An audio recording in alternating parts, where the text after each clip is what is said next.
साथियों नमस्कार, स्वागत है आप सभी का एक और वीडियो में। तो चलिए साथियों, आज हम लोग बिल्कुल भी देरी नहीं करते हुए शुरू करेंगे पहले प्रश्न से। तो देखिए, पहला प्रश्न आपके सामने में हिंदी का कि कमल शब्द का पर्यायवाची निम्न में से क्या नहीं है। आपको बताना है कि कमल का पर्यायवाची कौन सा नहीं है। क्या पंकज नहीं है, या जलज नहीं है, या नीलज नहीं है, या फिर आपका नीरज नहीं है। बताइए साथियों, इन चारों में से क्या ऑप्शन हो जाएगा। तो देखिए साथियों, कमल शब्द का पर्यायवाची आपका कौन नहीं हो जाएगा, तो हो जाएगा आपका जो ऑप्शन नंबर जो आपका नीलज है। नीलज जो है ये आपका क्या हो जाएगा साथियों, ये कमल का आपका पर्यायवाची नहीं होगा। क्योंकि देखिए, नीलज का जो मानी होता है ना साथियों, इसका अर्थ क्या हो जाता है, इसका अर्थ होता है बादल। इसका अर्थ क्या होता है साथियों, बादल। इस बात को भी आप ध्यान रखिएगा। इसीलिए ये जो आपका है नीलज जो है वो आपका कमल का पर्यायवाची नहीं होगा साथियों। तो इस सवाल का जवाब हो जाएगा कि ऑप्शन सी हो जाएगा, क्योंकि पर्यायवाची नहीं बोला था और नहीं में ऑप्शन सी हो जाएगा।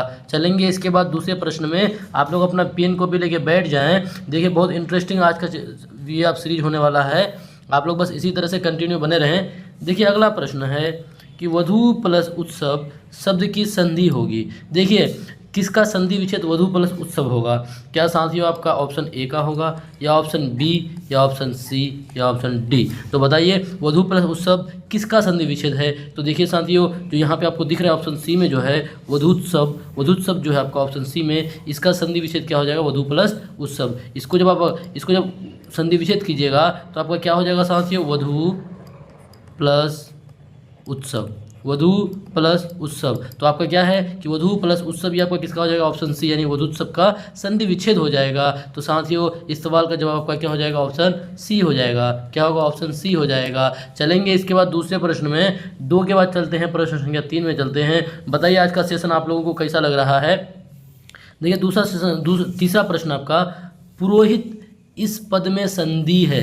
पुरोहित जो है वो किस पद में संधि है। क्या आपका दीर्घ स्वर संधि है, या विसर्ग संधि है, या व्यंजन संधि है, या फिर गुण स्वर संधि है। तो देखिए साथियों, आपको पता लगाने के लिए कि ये जो आपका शब्द है पुरोहित, ये आपका किस पद में संधि है, तो आप क्या कीजिए ना, इसका संधि विच्छेद कीजिए। इसको आप तोड़िए। जब इसको तोड़िएगा तो क्या हो जाएगा साथियों, पुर प्लस क्या हो जाएगा, हित हो जाएगा।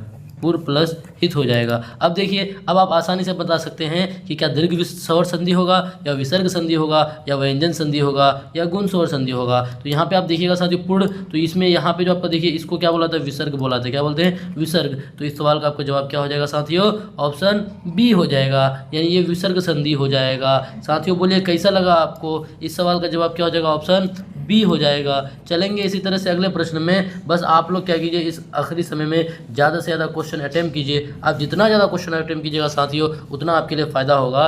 तो देखिए, अगला आपका प्रश्न है, चौथा प्रश्न, कि सुवाच्य का सही अर्थ है। बताइए, सुवाच्य का सही अर्थ क्या हो जाएगा। क्या आपका सुडौल लेख हो जाएगा, या फिर सुपठनीय लेख हो जाएगा, या सुलेख हो जाएगा, या इनमें से कोई नहीं। बताइए साथियों। तो देखिए, आपका क्या हो जाएगा, सुवाच्य। सु माने क्या होता है, अच्छा होता है। सु माने अच्छा। तो साथियों क्या हो जाएगा, सुवाच्य का सही अर्थ हो जाएगा आपका सुपठनीय लेख। सुपठनीय लेख, यानी सु माने अच्छा। सु माने क्या होता है साथियों, अच्छा होता है। और इस सुवाच्य का सही अर्थ क्या हो जाएगा, इन चारों ऑप्शनों में से सुपठनीय लेख हो जाएगा। यानी इस सवाल का जवाब क्या हो जाएगा साथियों, ऑप्शन बी हो जाएगा। आप लोग अपना पेन कॉपी लेके भी बैठें, जो भी आपको लगे कि इंपॉर्टेंट हो उसको आप लोग नोट कर ले साथियों। देखिए, अगला सवाल आपके सामने में ये रहा कि सवाल है, यहाँ पे आपको एक चिन्ह दिया हुआ है। ये वाला जो चिन्ह दिया हुआ है प्रकट करता है किस विराम चिन्ह को। देखिए, ये वाले जो चिन्ह है साथियों, ये किस विराम चिन्ह को प्रकट करता है। क्या पहला ऑप्शन अल्प विराम को, या फिर उद्धरण को, या फिर अर्ध विराम को, या फिर पूर्ण विराम को। बताइए साथियों, इस सवाल का क्या जवाब हो जाएगा। तो देखिएगा, आप लोग को बताते चले कि देखिए, आपको ना विराम चिन्ह से और भी सवाल पूछे जा सकते हैं। जैसे आपको ये भी पूछ देगा कि बताइए कि अल्प विराम जो है, अल्प विराम इसका चिन्ह कैसा होता है। तो साथियों ध्यान रखिएगा, अल्प विराम का चिन्ह इस तरह से होता है, आप लोग ध्यान रखिएगा। उसके साथियों, जो आपका उद्धरण है, उद्धरण जो है, ये आपका क्या हो जाएगा साथियों, इसका जो अगर पूछेगा कि इसका कैसा चिन्ह हो जाएगा, तो इसका इस प्रकार का चिन्ह हो जाएगा। आप ध्यान रखिएगा साथियों। उसके बाद देखिए, अर्धविराम जो है, अर्धविराम ये चिन्ह जो है, यहाँ पे जो आपका ऑप्शन नंबर सी में जो अर्धविराम है, और यहाँ पे जो क्वेश्चन पूछा गया है, ये अर्धविराम ही हो जाएगा। अगर आपको अर्धविराम का चिन्ह पूछेगा तो साथियों, यही वाला चिन्ह जो है, यही आपका अर्धविराम हो जाएगा। और इस सवाल का जवाब क्या हो जाएगा, ऑप्शन सी हो जाएगा। एक और बचा आपका साथियों, पूर्ण विराम। तो पूर्ण विराम इसको अगर इंग्लिश में अगर आप लिखिएगा तो क्या होता है, एक फुल स्टॉप दिया जाता है, यानी फुल स्टॉप। अगर हिंदी में लिखा जाए तो पूर्ण विराम को इस तरह से दिया जाता है साथियों, आप ध्यान रखिएगा। तो इस सवाल का जवाब आपका ऑप्शन सी हो जाएगा। चलेंगे 5 के बाद छठा प्रश्न में चलेंगे। देखिए छठा प्रश्न आपके सामने में ये रहा, बोल रहा है कि शब्द भंडारण में वृद्धि करने की प्रमुख विधि है। देखिए आपके अपने अंदर शब्द का भंडारण करना, ज़्यादा से ज़्यादा शब्द को अगर सीखना है तो कौन सा विधि बढ़िया होगा, यानी कौन सा विधि अच्छा होगा, क्या एकालाप या फिर साथियों विलाप या संलाप या वार्तालाप। देखिए साथियों इन चारों ऑप्शनों में अगर आप देखिएगा ना तो एकालाप क्या होता है कि अकेले में बात करना। तो आप बताइए अकेले में अगर आप बात कीजिएगा, खुद से बात कीजिएगा तो आप में क्या शब्द का ज़्यादा भंडारण होगा, बिल्कुल नहीं होगा साथियों। अगर आप क्या कर रहे हैं ना, वार्तालाप कर रहे हैं, क्या कर रहे हैं, वार्तालाप कर रहे हैं, मतलब बहुत सारे लोगों के साथ आपका मिलना जुलना हो रहा है, हर दिन नए नए लोगों से आप वार्तालाप करते हैं, बातें करते हैं, तो उससे क्या होगा ना कि उस आदमी से जिन से भी आप बातें करते हैं, जहाँ पर भी आप बातें करते हैं, उनसे ना आपको ना नए नए शब्द सीखने को मिलेंगे, जिससे क्या होगा आपके शब्द भंडारण में क्या हो जाएगा साथियों, वृद्धि होगा। क्या होगा, शब्द भंडारण में वृद्धि होगा साथियों। तो इस सवाल का आपका जवाब क्या हो जाएगा, प्यारा सा जवाब क्या हो जाएगा, डी। क्या हो जाएगा साथियों, डी हो जाएगा। चलेंगे 6 के बाद प्रश्न संख्या 7 में। देखिए 7वां प्रश्न आपके सामने में ये रहा कि निम्न में से सही शब्द चुनकर लिखिए। देखिए साथियों हम लोगों का जो आज का सीरीज है इसमें अलंकार भी प्रश्न है, क्योंकि अलंकार से ना आपके एग्जाम में हर हाल में कम से कम 5 सवाल पूछे जाते हैं। कितना, कम से कम 5 सवाल, और 1 नंबर भी काफ़ी मायने रखता है। और आज का जो अलंकार होगा ना साथियों काफ़ी ट्रिक वाइज होगा और बहुत मज़ेदार आपको लगेगा। तो बताइए निम्न में से सही शब्द चुनकर लिखिए। क्या सही शब्द आपका ये हंस हो जाएगा, या हंस हो जाएगा, या फिर ऑप्शन सी हो जाएगा, या ऑप्शन डी हो जाएगा। बताइए साथियों सही शब्द को चुन के आपको निकालना है। तो देखिए साथियों अगर आपको सही शब्द देखिएगा तो क्या हो जाएगा, 7 का ऑप्शन डी हो जाएगा। क्या हो जाएगा, डी जो है ऑप्शन जो डी है साथियों 7 का, वो आपका क्या हो जाएगा, सही हो जाएगा। ये वाला ऑप्शन बिल्कुल सही हो जाएगा, यानी इस सवाल का जवाब क्या हो जाएगा, ऑप्शन डी हो जाएगा साथियों। चलेंगे इसके बाद 7 के बाद 8वां प्रश्न में। देखिए 8वां प्रश्न देखिएगा आप लोग। 8वां प्रश्न है कि सस्वर वाचन का अर्थ है। सस्वर वाचन का अर्थ है क्या कवियों का लयपूर्ण गायन, या फिर लिखित भाषा का ध्वनात्मक पाठन, या फिर कहे हुए अंश का अनुकथन, या फिर साथियों ध्वनि नियम के अनुसार वर्णों का उच्चारण। बताइए सस्वर वाचन का अर्थ क्या होगा साथियों। तो देखिए आपका सस्वर वाचन का अर्थ बहुत सिंपल सा हो जाएगा। क्या हो जाएगा, ध्वनि नियम के अनुसार वर्णों का उच्चारण। जो ध्वनि का नियम होता है साथियों उसके अनुसार क्या कर रहे हैं आप, वर्णों का अगर उच्चारण कर रहे हैं तो आपका क्या कहलाएगा, सस्वर वाचन कहलाएगा साथियों। और इस सवाल का जवाब क्या हो जाएगा, फिर डी हो जाएगा। क्या हो जाएगा साथियों, ऑप्शन डी हो जाएगा। चलेंगे 8 के बाद प्रश्न संख्या 9 में चलेंगे। तो बोलिए मज़ा आ रहा है कि नहीं आ रहा है आप लोगों को। देखिए हम लोग रेगुलर ना आप लोगों के लिए साइंस, सोशल, मैथ, हिंदी, यानी जितने सारे भी सब्जेक्ट से आपके एग्ज़ाम में सवाल पूछे जाएंगे हम लोग सभी सब्जेक्ट को कवर करने का कोशिश करते हैं। देखिए अगला प्रश्न आपका है कि पूरी तरह तैयार हो जाना इस अर्थ के लिए मुहावरा प्रयुक्त होता है। देखिए पूरी तरह तैयार होना, क्या कौन सा मुहावरा उसके लिए प्रयुक्त होगा, क्या उल्टी गंगा बहना, या फिर उंगली पर नाचना, या फिर ईद का चांद होना, या फिर कमर कसना। तो देखिए साथियों पूरी तरह आप तैयार हो जाने का मतलब क्या है कि आपने कमर कस चुका है, यानी आप कमर कसना हो जाएगा, यानी आप क्या किए, कमर कस चुके हैं, आप पूरी तरह से तैयार हो चुके हैं कि हमको इस बार हर हाल में एनी हाउ चाहे कोई भी सिचुएशन हो आपको हर हाल में क्या करना है, इस बार सरकारी कॉलेज में एक सीट अपना लेना है साथियों। इसके लिए क्या हो चुके हैं आप लोग, अपना कमर कस चुके हैं, दैट मीन्स पूरी तरह से तैयार हो चुके हैं आप लोग। तो इस सवाल का जवाब क्या हो जाएगा साथियों, ऑप्शन डी हो जाएगा। क्या हो जाएगा, ऑप्शन डी हो जाएगा। चलेंगे 9 के बाद प्रश्न संख्या 10 में चलेंगे। देखिए 10वां प्रश्न आपके सामने में ये रहा कि यह काम मैं स्वयं कर लूँगा। ठीक है, कालांकित शब्द में सर्वनाम का कौन सा भेद है, बताइए कि ये काम मैं स्वयं कर लूँगा, कालांकित शब्द में सर्वनाम का कौन सा भेद है। क्या आपका गुणवाचक सर्वनाम हो जाएगा, या फिर साथियों संख्यावाचक सर्वनाम हो जाएगा, या परिमाणवाचक हो जाएगा, या निजवाचक हो जाएगा साथियों, बताइए। तो क्या बोल रहा है ना, देखिए कि यह काम मैं स्वयं, स्वयं का माने खुद, खुद का माने निज, खुद माने साथियों क्या होता है, खुद, यानी स्वयं माने खुद, और खुद किसको बोलते हैं, नीज को बोलते हैं। किसको, नीज, यानी पर्सनल, जिसको क्या बोला था, पर्सनल, यानी मैं खुद से इस काम को कर लूँगा। तो साथियों ये आपका कौन सा सर्वनाम हो जाएगा, तो ये हो जाएगा आपका निजवाचक। क्या साथियों, ऑप्शन नंबर फिर डी हो जाएगा, क्या निजवाचक हो जाएगा इस सवाल का जवाब। चलेंगे 10 के बाद 11वां प्रश्न, तो क्या हो जाएगा साथियों, डी हो जाएगा। चलेंगे 10 के बाद 11वां प्रश्न चलेंगे। देखिए 11वां प्रश्न आपका क्या बोल रहा है कि जिसकी लाठी उसकी भैंस, जिसकी लाठी उसकी भैंस में कालांकित शब्द है। बताइए कैसा शब्द है, क्या संबंधवाचक सर्वनाम है या फिर पुरुषवाचक सर्वनाम है या निजवाचक है या फिर निश्चयवाचक है। देखिए साथियों, ये एक ना मुहावरा है, जिसकी लाठी उसकी भैंस। इसको अगर आप इंग्लिश में बोलिएगा तो इंग्लिश में क्या होता है, might is right. Might is right यानी जिसकी लाठी उसकी भैंस। तो बताइए साथियों, इसका क्या हो जाएगा, कालांकित शब्द का इसका क्या हो जाएगा, तो ये हो जाएगा आपका संबंधवाचक। क्या साथियों, संबंधवाचक। क्योंकि देखिए यहाँ पे संबंध आपको दिख रहा है कि जिसकी लाठी उसी की भैंस, यानी एक दूसरे में क्या यानी संबंध दिख रहा है, तो इसलिए साथियों क्या हो जाएगा, संबंधवाचक सर्वनाम हो जाएगा। तो बोलिए मज़ा आ रहा है कि नहीं आ रहा है। इसी तरह से रेगुलर हमारे साथ जुड़े रहें आप और अपनी तैयारी को और मजबूत करते चलेंगे। 11 के बाद 12वां प्रश्न साथियों। 12वां प्रश्न देखिएगा आप लोग, क्या बोला है कि निश्चयवाचक सर्वनाम है। निश्चय होता है, एक अनिश्चय होता है, तो निश्चयवाचक सर्वनाम है क्या, कोई या फिर क्या या फिर यह या फिर कहाँ। बताइए साथियों कि निश्चयवाचक सर्वनाम क्या हो जाएगा। तो देखिए साथियों, यहाँ पे क्या हो जाएगा, कोई मतलब यहाँ से आपको कुछ पता नहीं चल रहा है कि कौन है, और क्या से भी आपको पता नहीं चल रहा है, यानी निश्चित एक फिक्स पता नहीं चल रहा है क्या बताइए। तो और कहाँ जैसे देखिए, अगर आपको बता दे कि पटना, तो इसका मतलब आपको एक निश्चित, हाँ चलो पटना जाना है। लेकिन अगर आप बोलेगा कि कहाँ जाना है, तो उसमें क्या होगा साथियों, तो वहाँ से आपको पता नहीं चल रहा है ना, तो इस तरह वो क्या हो जाएगा, ये भी आपका निश्चय नहीं होगा। लेकिन क्या बोला, यह है, तो ये जो आपका ऑप्शन सी है, ये आपका क्या हो जाएगा साथियों, ये हो जाएगा निश्चयवाचक। क्या हो जाएगा साथियों, निश्चयवाचक सर्वनाम हो जाएगा। यानी इस सवाल का जवाब क्या हो जाएगा, ऑप्शन सी हो जाएगा। चलेंगे 12 के बाद 13वां प्रश्न में। देखिए 13वां प्रश्न आपके सामने में है कि निम्न में कौन सा शब्द अनिश्चयवाचक है। देखिए सेम टू सेम कौन सा शब्द अनिश्चयवाचक आपको ढूंढ के अब निकालना है। तो बताइए अनिश्चयवाचक क्या, कुछ, कौन, वही। बताइए इन चारों में से कौन अनिश्चयवाचक है साथियों। तो देखिए इन चारों में देखिएगा ना, तो आपका जो ऑप्शन बी है ना, बी यानी कुछ जो है, ये क्या हो जाएगा, अनिश्चयवाचक हो जाएगा, यानी निश्चित नहीं है, यानी कुछ। अब कुछ में कितना कुछ यानी कुछ, तो उसमें क्या हो जाएगा साथियों, ये आपका अनिश्चयवाचक हो जाएगा। यानी 13 का ऑप्शन बी हो जाएगा साथियों। क्या हो जाएगा, ऑप्शन बी हो जाएगा। चलेंगे 13 के बाद 14वां प्रश्न में चलेंगे। देखिए 14वां प्रश्न आपका क्या बोल रहा है कि काम का नाम बताने वाले शब्द को कहते हैं। यानी काम का नाम बताने वाले शब्द को क्या कहते हैं, क्या संज्ञा कहते हैं, सर्वनाम कहते हैं, या क्रिया कहते हैं, या क्रिया विशेषण कहते हैं। देखिए प्रिय साथियों, यहाँ पे बच्चा कंफ्यूज होगा। अब इसलिए कंफ्यूज होगा क्योंकि देखिए आगे में क्या आ गया, काम आ गया, और काम से जो ही आएगा तो उसके दिमाग में एक ही बात आएगा, अच्छा काम का मतलब क्रिया, तो बच्चा उसी को यानी टिक मार के आ जाएगा। लेकिन साथियों आप गौर से अगर पढ़िएगा तो क्या लिखा हुआ है कि काम का नाम बताने वाले, तो जो ही नाम बताने वाली बात आ जाए साथियों, वो आपका क्रिया नहीं होगा, बल्कि वो क्या हो जाएगा साथियों, वो हो जाएगा आपको ऑप्शन नंबर ए, संज्ञा हो जाएगा। क्या हो जाएगा साथियों, किसी का भी अगर नाम को बता रहा है तो आपको क्या हो जाएगा, संज्ञा हो जाएगा साथियों। यानी इस सवाल का जवाब क्या हो जाएगा, ऑप्शन ए हो जाएगा। चलेंगे 14 के बाद 15वां प्रश्न में। आज के सेशन का 15वां प्रश्न आप लोग देखिएगा। देखिए आप लोग खुद पढ़िए साथ में फटाफट कि क्रिया के मूल रूप को क्या कहते हैं। बताइए क्रिया के मूल रूप को क्या कहते हैं, क्या क्रिया ही कहते हैं, या धातु कहते हैं, या क्रम कहते हैं, या इसमें से कोई नहीं। बताइए कि क्रिया के मूल रूप को क्या कहते हैं। तो देखिए साथियों,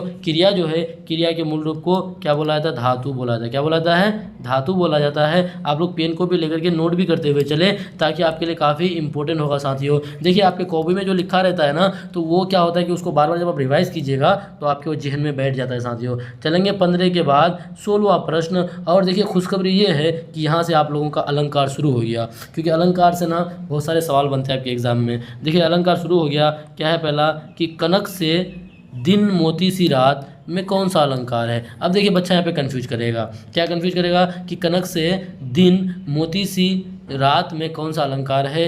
क्या यमक अलंकार होगा, या फिर श्लेष अलंकार होगा, या उत्प्रेक्ष अलंकार होगा, या उपमा अलंकार होगा। बताइए साथियों। तो देखिए आप लोग ना ध्यान रखिएगा, क्या ध्यान रखिएगा, जो पंक्ति है और उस पंक्ति में अगर देखिएगा कि क्या है, योजक चिन्ह है, और योजक चिन्ह के बाद या तो से हो जाए, या फिर योजक चिन्ह के बाद सी हो जाए, सा हो जाए, ये सब जूं ही लगा रहे हैं ना साथियों, तो उस वो आपका कौन सा अलंकार हो जाएगा, यमक अलंकार हो जाएगा। कौन सा, यमक अलंकार। यमक अलंकार को पहचानने का क्या तरीका है कि अगर आपका योजक चिन्ह है और योजक चिन्ह के बाद क्या रहे, या तो सा लगा रहे, या सी लगा रहे, या आपका सा सी से यानी सा से सी कुछ भी अगर आपका लगा रहे साथियों, तो आपका क्या हो जाएगा, यमक अलंकार हो जाएगा। कब, पंक्ति में योजक चिन्ह के बाद क्या लगा रहे, सा सी से कुछ भी लगा रहे, तो आपको पहचान लेना है कि वो कौन सा अलंकार है, यमक अलंकार है साथियों। तो इस सवाल का आपका जवाब क्या हो जाएगा, ऑप्शन ए हो जाएगा। चलेंगे देखिए श्लेष उत्प्रेक्ष उपमा इसलिए नहीं बता रहे हैं क्योंकि आगे आगे जब आते जाएगा उसको हम लोग बताते चलेंगे। तो आप यमक का ट्रिक को याद रख लीजिए साथियों। चलेंगे 16 के बाद 17वां प्रश्न में। देखिए 17वां प्रश्न आपके सामने में ये रहा कि सोहत सोहत ओरे पीत पट श्याम सलोने गात, मनहु नीलमणि शैल पर अतप परियो प्रभात। दी गई पंक्ति कौन सा अलंकार है? क्या आपका उत्प्रेक्ष अलंकार हो जाएगा, या फिर रूपक अलंकार हो जाएगा, या श्लेष अलंकार हो जाएगा, या यमक अलंकार हो जाएगा? फटाफट बताइए साथियों, यह आपका कौन सा अलंकार हो जाएगा? तो देखिए साथियों, यहाँ पे आपको इतना बड़ा पढ़ के ना कंफ्यूज नहीं करना है। आप ध्यान रखिएगा, यहाँ पे जो आपका मनहु, देखिए मनहु क्या लिखा हुआ है, मनहु, मनहु लिखा हुआ जो ही आपको दिख जाए ना साथियों इस तरह का शब्द, तो आपका क्या हो जाएगा साथियों, उस सवाल का आपका जवाब क्या हो जाएगा, उत्प्रेक्ष अलंकार। क्या हो जाएगा? उत्प्रेक्ष अलंकार हो जाएगा, उत्प्रेक्षा अलंकार जिसको बोलते हैं, उत्प्रेक्षा अलंकार। अब देखिए आपको पहचानने का तरीका बताते हैं। अगर आप पंक्ति को पढ़ रहे हैं और उस पंक्ति में क्या लिखा रहे साथियों, जैसे यहाँ पे लिखा हुआ है मनहु, मनहु लिखा हुआ रहे, क्या लिखा रहे साथियों, मनहु लिखा रहे, या फिर आपका क्या लिखा रहे, जनहु लिखा हुआ रहे। आप इन सभी बातों को ध्यान रखिए, आप कभी नहीं भूलिएगा। मनहु लिखा हुआ रहे, जनहु लिखा हुआ रहे, उसके बाद आपका देखिए मनु लिखा हुआ रहे, मनु, या फिर आपका जनू, ये सब आपको लिखा हुआ दिख जाए, या फिर आपको जान लिखा हुआ दिख जाए, जान लिखा हुआ दिख जाए साथियों, या फिर और लिख लीजिए, या फिर आपका क्या ज्यों लिखा हुआ रह जाए, ज्यों, या फिर साथियों आपका ज्यों के बाद यानी मनो लिखा हुआ रह जाए। क्या साथियों? ज्यों के बाद मनो लिखा हुआ रह जाए। ये सभी चीज़ें अगर आपको लिखा हुआ दिख जाए ना साथियों, या फिर आपका इब भी लिखा रहता है, इब, ये सब चीज़ें अगर आपको लिखा हुआ दिख जाए ना साथियों किसी भी पंक्ति में, तो आपको ना कंफ्यूज नहीं करना है। बस आप इजीली क्या कीजिएगा, कौन सा टिक मारिएगा, तो उत्प्रेक्षा अलंकार को आप टिक मार दीजिएगा साथियों। बोलिए समझ में आया? देखिए आप लोग को इससे पहले कौन सा अलंकार का बताए, उसमें क्या बताया साथियों कि जब अगर योजक चिन्ह के बाद सा सी सब अगर लिखा रहे तो उसको उपमा अलंकार बोलते हैं। उपमा के बारे में हम लोग सीख लिए। अब दूसरा एक अलंकार क्या, उत्प्रेक्षा अलंकार। तो देखिए उत्प्रेक्षा अलंकार के बारे में भी हम लोग सीख लिए। अगर आज के बाद से अलंकार में अगर कहीं पे भी हम लोग ये किसी पंक्ति में अगर कहीं पे भी अगर ये सभी शब्दों को देख लेंगे और बोलेगा कि बताओ कौन सा अलंकार है, तो आप क्या कीजिएगा साथियों, इजीली आप टिक कर लीजिएगा कौन सा अलंकार, उत्प्रेक्षा अलंकार। तो इस सवाल का आपका जवाब क्या हो जाएगा साथियों, ऑप्शन ए हो जाएगा। बोलिए मजा आ रहा है कि नहीं आ रहा है? चलेंगे 17 के बाद 18वां प्रश्न। देखिए 18वां प्रश्न आपके सामने में ये रहा। देखिए हर दिन हम लोग ना आप लोगों के लिए अलंकार से कम 5-6 क्वेश्चन लेके आके रहेंगे, ताकि आपके एग्जाम में ना एक भी सवाल आपसे ना छूटे। देखिए 18वां प्रश्न है कि मेघ में आसमान से उतर रही है वो संध्या सुंदरी परी सी धीरे धीरे। दी गई पंक्ति में कौन सा अलंकार है? बताइए साथियों, दी गई पंक्ति में आपका कौन सा अलंकार है? क्या आपका उपमा अलंकार है, या फिर आपका मानवीकरण अलंकार है, या विभावना अलंकार है, या उत्प्रेक्षा अलंकार है? फटाफट आप लोग जवाब दीजिए साथियों। तो साथियों देखिए क्या बोला है कि मेघ में आसमान से उतर रही है वो संध्या सुंदरी परी सी धीरे धीरे। तो देखिए परी सी, परी का मतलब क्या, एक आदमी ना होता है, परी एक मानव ही ना होता है साथियों, मानव की तरह। तो देखिए ध्यान रखिएगा, वो आपका क्या हो जाएगा, मानवीकरण अलंकार। कौन सा साथियों? मानवीकरण अलंकार। अब आपको ना इसके बारे में थोड़ा बता दे रहे हैं कि मानवीकरण अलंकार को पहचानने का तरीका क्या साथियों। देखिए जब भी ना प्राकृतिक वस्तु हो, किसका, यानी जो नेचुरल वस्तु जो होता है ना सर, नेचुरल वस्तुओं जैसे पेड़ पौधों के बारे में, बादल के बारे में, और या फिर क्या मानव के भावनाओं के बारे में, किसके बारे में, जैसे अगर आपका पंक्ति में किसके बारे में रह जाए साथियों, पेड़ पौधों के बारे में अगर बात हो, ठीक है, या फिर आपका किसके, बादलों के बारे में बात हो साथियों, या फिर आपको जो मानवीय भावना है ना, मानवीय भावना, आदमी का भावनाओं के बारे में अगर बात हो साथियों, भावनाओं के बारे में अगर बात हो पंक्तियों में, तो आपको कौन सा टिक मारना है साथियों, आपको कौन सा, मानवीकरण अलंकार में टिक मारना है। और इस सवाल का जवाब क्या हो जाएगा, ऑप्शन बी हो जाएगा। क्या हो जाएगा, 18 का बी हो जाएगा। चलेंगे साथियों 18 के बाद 19वां प्रश्न में चलेंगे। देखिए हम लोगों ने अब तक 3 अलंकार का ट्रिक सीख लिया साथियों। अब चलेंगे इसके बाद अगला अलंकार। देखिए क्या है कि मधुर मधुर मुस्कान मनोहर मनोज वेश का उजियारा, ये किस अलंकार का उचित उदाहरण है? बताइए। मधुर मधुर मुस्कान मनोहर मनुज वेश का उजियारा, ये किस अलंकार का उचित उदाहरण है? तो क्या साथियों ये आपका अनुप्रास अलंकार का है, या उपमा अलंकार का है, या उत्प्रेक्षा अलंकार है, या फिर यमक अलंकार है? फटाफट आप लोग जवाब दीजिए साथियों, इस सवाल का क्या जवाब हो जाएगा। तो देखिए साथियों इस सवाल का क्या जवाब हो जाएगा, तो इसका हो जाएगा आपका अनुप्रास अलंकार। क्या हो जाएगा साथियों, अनुप्रास अलंकार। कौन सा अलंकार, अनुप्रास अलंकार। अब आपके मन में आ रहा होगा कि सर अनुप्रास कैसे होगा, उपमा उत्प्रेक्षा या फिर यमक क्यों नहीं होगा? तो देखिए साथियों हम लोग तो उपमा के बारे में सीख लिए ना। उपमा के बारे में क्या सीखे कि अगर योजक चिन्ह होगा, क्या होगा, योजक चिन्ह होगा, और उसके बाद क्या लिखा रहे, सा लिखा रहे, से लिखा रहे, मतलब सा से सी कुछ भी लिखा रहे तो आपका कौन सा हो जाएगा साथियों, उपमा हो जाएगा। और उत्प्रेक्ष के बारे में भी हम लोग सीख गए, उत्प्रेक्षा के बारे में सीखे ना, ज्यों त्यों जान मनु जनहु ये सब लिखा रहे तो उत्प्रेक्षा अलंकार हो जाएगा। अब आया कौन सा आपका अनुप्रास। तो चलिए साथियों हम लोग अनुप्रास के बारे में भी सीख लेते हैं। देखिए अनुप्रास अलंकार किसको बोलते हैं साथियों, देखिए जिस पंक्ति में ना आपका क्या हो, वर्ण जो है, वर्ण अगर बार बार आए, वर्ण अगर बार बार आए ना साथियों, वर्ण बार बार आए तो उस अलंकार को कौन सा अलंकार बोलेंगे, आपका अनुप्रास। यानी अनुप्रास अलंकार किसको बोलेंगे, आप पंक्ति को पढ़िए, पंक्ति को पढ़ने के बाद अगर देखिएगा कि उसमें अगर वर्ण जो है ना, वर्ण वो आपका अगर बार बार आ रहा है साथियों तो आपका कौन सा हो जाएगा, अनुप्रास हो जाएगा। बोलिए मज़ा आ रहा है कि नहीं आ रहा है। जैसे इसको अगर आप देखिएगा तो क्या, मधुर में मौ, फिर यह मधुर में मौ, मुस्कान में मौ, मनोहर में मौ, मनुज में मौ। तो देखिए साथियों आपका जो मौ वर्ण है वो बार बार आ रहा है, मौ वर्ण जो है वो रिपीट कर रहा है, बार बार आ रहा है, इसलिए इस सवाल का जवाब क्या हो जाएगा, ऑप्शन ए हो जाएगा। क्या हो जाएगा साथियों, ऑप्शन ए हो जाएगा। यानी अनुप्रास अलंकार किसको बोलेंगे, जिसमें ना वर्ण बार बार आपका रिपीट होता है साथियों। चलेंगे इसके अगले प्रश्न में, चलेंगे 19 के बाद 20वां प्रश्न। देखिए 20वां प्रश्न आपके सामने में है कि बीती विभावरी जागरी, अंबर पनघट में डूबो रही तारा घाट उषा नगरी। इसमें कौन सा अलंकार है बताइए साथियों, इसमें आपका कौन सा अलंकार हो जाएगा, फटाफट आप लोग जवाब दीजिए। तो देखिए साथियों क्या लिखा है, बीती विभावरी जाग रही, अंबर पनघट में डूबो रही, तार घाट उषा नगरी। इनमें कौन सा अलंकार है, क्या आपका उपमा अलंकार हो जाएगा, या यमक हो जाएगा, या रूपक हो जाएगा, या उत्प्रेक्षा हो जाएगा। तो देखिए साथियों आप लोगों को तो उत्प्रेक्षा अलंकार के बारे में बता दिए, ठीक है साथियों। उसके बाद देखिए आपको अभी हम लोग उपमा अलंकार के बारे में भी बता दिए साथियों। तो देखिए इस सवाल का आपका जवाब क्या हो जाएगा, 20 का जवाब क्या हो जाएगा, ये हो जाएगा आपका रूपक अलंकार। क्या होगा साथियों, ये हो जाएगा आपका रूपक अलंकार। कौन सा अलंकार, रूपक अलंकार हो जाएगा, ये आपका रूपक अलंकार होगा। अब आपके मन में आ रहा होगा कि सर आप तो रूपक के बारे में नहीं बताएं, तो अब हम लोग न जानेंगे। देखिए रूपक अलंकार को पहचानने का तरीका क्या है साथियों, कि देखिए आपका अगर बीच में योजक चिन्ह है, बीच में क्या है, योजक चिन्ह है, और इधर भी अगर कोई शब्द हो और इधर भी कोई शब्द हो, ठीक है साथियों, बीच में क्या आपका योजक चिन्ह और दोनों तरफ क्या हो साथियों, शब्द हो, तो आपका कौन सा अलंकार हो जाएगा, रूपक अलंकार हो जाएगा। आप अगर यहाँ पे देखिएगा, देखिए यहाँ पे अंबर है एक शब्द, पनघट है एक शब्द, इसके बीच में योजक चिन्ह है ना साथियों। यहाँ पे आपका तारा है एक शब्द, उसके बाद घाट है एक शब्द, इसके बीच में देखिए योजक चिन्ह है ना। तो देखिए योजक चिन्ह के अगर दोनों तरफ अगर क्या हो, शब्द हो साथियों, तो आपका कौन सा अलंकार हो जाता है, रूपक अलंकार हो जाता है। अब बताइए आपको कोई दिक्कत होगा साथियों, तो 20 का जवाब क्या हो जाएगा, ऑप्शन सी हो जाएगा। चलेंगे 20 के बाद 21वां प्रश्न में चलेंगे। देखिए 21वां प्रश्न आपका क्या बोल रहा है कि रही मन पानी रखिए, बिन पानी सब सून, पानी गए न उभरे, मोती मानुष चून। बताइए इस पंक्ति में कौन सा अलंकार है। ये जो आपका पंक्ति किसका है, रहीम का है, यानी रहीम के दो है। तो बताइए इसमें से क्या आपका यमक अलंकार हो जाएगा, या फिर सलेस अलंकार हो जाएगा, या विप्सा अलंकार हो जाएगा, या अनुप्रास अलंकार हो जाएगा साथियों। इस सवाल का आप लोग जवाब दीजिए फटाफट। तो देखिए साथियों ये आपका क्या हो जाएगा, रहीमन पानी रखिए, बिन पानी सब सून, बिन पानी सब सून, पानी गए न उभरे, मोती मानुष चून। ये आपका हो जाएगा श्लेष अलंकार। क्या हो जाएगा साथियों, श्लेष अलंकार। कौन सा अलंकार, श्लेष अलंकार। तो चलिए अब हम लोग जानते हैं श्लेष अलंकार का क्या ट्रिक है पहचानने का।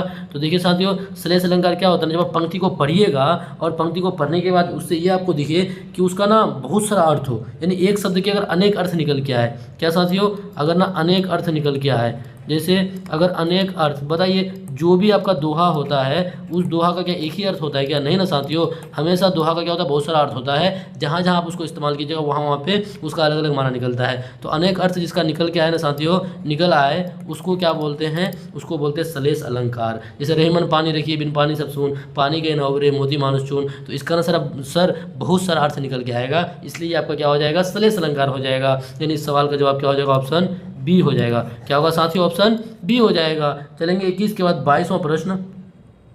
देखिए 22वां प्रश्न आपका है, कनक कनक ते 100 गुनी मादकता अधिकाय। कनक कनक ते 100 गुनी मादकता अधिकाय। इस पंक्ति में कौन सा अलंकार है, पहचाने। क्या अनुप्रास अलंकार, या श्लेष अलंकार, या रूपक अलंकार, या यमक अलंकार। फटाफट बताइए साथियों कौन सा अलंकार हो जाएगा। जवाब दीजिए आप लोग, फटाफट जवाब दीजिए, इस सवाल का जवाब दीजिए साथियों फटाफट। तो साथियों बताइए इनमें से क्या आपका अनुप्रास अलंकार हो जाएगा, या फिर आपका श्लेष अलंकार हो जाएगा।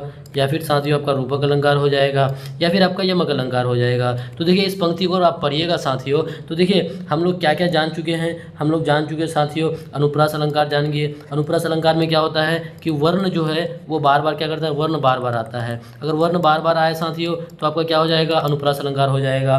उसके बाद श्लेष अलंकार क्या था साथियों कि अनेक अर्थ क्या हो कि अनेक अर्थ अगर निकल के आए, बहुत सारा अर्थ अगर निकल के आए साथियों तो आपका क्या था, श्लेष अलंकार था। और रूपक को भी पहचानने का तरीका देखिए, क्या देखिए पहचानने का तरीका कि बीच में योजक चिन्ह हो और दोनों तरफ क्या हो साथियों, दोनों तरफ आगे पीछे में अगर शब्द रहे तो आपका रूपक अलंकार हो जाएगा। और यमक जो है साथियों इसको पहचानने का आपको तरीका बता रहे हैं कि देखिए क्या हो कि किसी भी पंक्ति में ना अगर शब्द बार बार आए, एक ही शब्द अगर बार बार आए तो उसमें आप क्या कीजिएगा, यमक अलंकार को टिक मारिएगा। क्योंकि यमक अलंकार को पहचानने का तरीका क्या है कि अगर शब्द बार बार आए, एक ही शब्द अगर बार बार आए किसी पंक्ति में तो आपका क्या हो जाएगा साथियों, हो जाएगा आपका रूप ये यमक अलंकार। क्या हो जाएगा साथियों, शब्द अगर बार बार आए, शब्द बार बार आए।